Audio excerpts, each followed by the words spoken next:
ఈరోజు Wednesday blog share చేస్తున్నాను. Wednesday అంటేనే క్లీనింగ్ డే. ఫస్ట్ ఇల్లంతా స్పైడర్ వెబ్ క్లీన్ చేశాను. ఆ తర్వాత ఎంట్రన్స్ మెష్ డోర్ క్లీన్ చేశాను. చూడ్డానికి అంత డస్ట్ ఉన్నట్టు అనిపించలేదు, కానీ క్లీన్ చేస్తే చాలా డస్ట్ వచ్చింది. ఇన్ని రోజులు ఇంత దుమ్ములో ఉన్నానా అనిపించింది. ఇంకా క్లీనింగ్ చేసి ముగ్గు వేసి ఆల్రెడీ లేట్ అయిందని ఓన్లీ స్కిప్పింగ్ చేసి ఫ్రెష్ అప్ అయి పూజ చేసుకొని టెర్రస్ పైకి వెళ్ళి సూర్యుడికి అర్ఘ్యం ఇచ్చి కొద్దిసేపు వాకింగ్ చేసి వచ్చాను. ఒక పక్కన మా బాబు లంచ్ బాక్సెస్ తీసి పెడుతున్నాడు. ఇంకా ఈరోజు ఫుడ్ వచ్చేసి పోహా అనుకున్నాను, కానీ కొద్దిగా రాగి దోశ పిండి ఉంది. నేను మా బాబు టమాటా చట్నీ ఉంటే ఏ దోశలు అయినా ఇష్టంగా తింటాము. సో నాకు మా బాబుకి దోశలు వేసుకున్నాము. ఇంకా పిల్లల్ని స్కూల్లో వదిలేసి వచ్చి నేను బ్రేక్ఫాస్ట్ చేసి బట్టలు ఆరేసి గిన్నెలు కడిగేసి ఒకసారి ఇల్లంతా క్విక్ రీసెట్ చేశాను. టవల్స్ మా పిల్లలు ఇలా చైర్ పైన ఆరేస్తారు, వాళ్ళకు హ్యాంగర్ అందదు.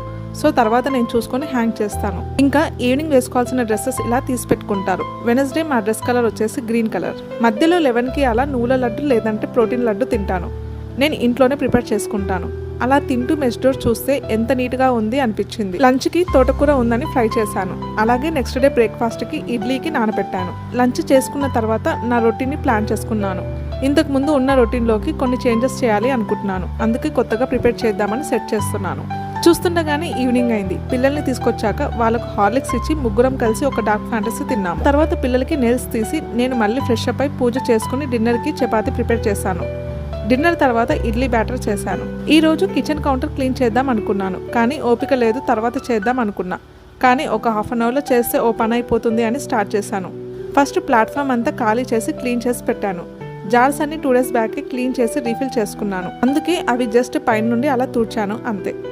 ఇంకా నెక్స్ట్ డే సాంబార్ కోసమని పప్పు నానబెట్టాను. ఇంకా అన్ని డ్రై అయ్యాక ఆర్గనైజ్ చేసుకుందామని అలాగే వదిలేసాను. మొత్తం క్లీన్ చేసేసరికి 10:20 అయింది. ఆ పని అయిపోయాక కొద్దిసేపు అలా సోఫాలో కూర్చొని వెళ్ళి పడుకున్నాను. అనుకున్నవన్నీ చేసి పడుకుంటే ఆ సాటిస్ఫాక్షనే వేరు.